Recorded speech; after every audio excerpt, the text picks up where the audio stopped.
A couple days ago, this poll started spreading like wildfire on social media and within mainstream media, and it had Alexandria Ocasio-Cortez as the leading frontrunner for the Democratic primary for president in 2028. It had Pete Buttigieg second. I think it had Mark Kelly third or Gavin Newsom third.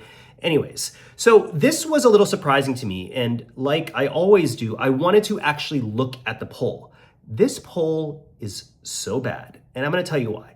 Not a single one of the mainstream media outlets or the social media posts have actually communicated how this poll was conducted and who were the people that responded.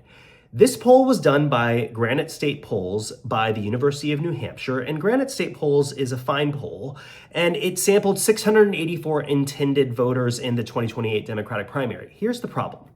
This poll was only voters in New Hampshire for the New Hampshire Democratic primary, but the media is not communicating this at all. They are making it seem like it is all Democratic primary voters when it's just voters in New Hampshire.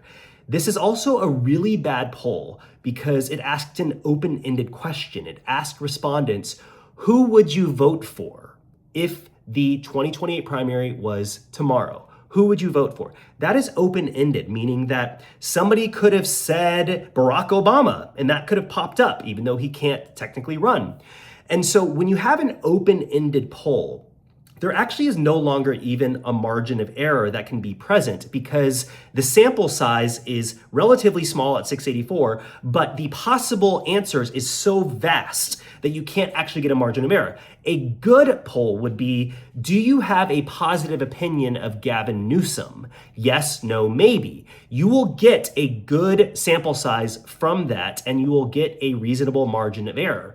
This is basically like saying, do you like pizza? Yes or no. That's going to be a good poll. But if you ask people in New Hampshire, what is your favorite food? That is a horrible poll to represent an entire country.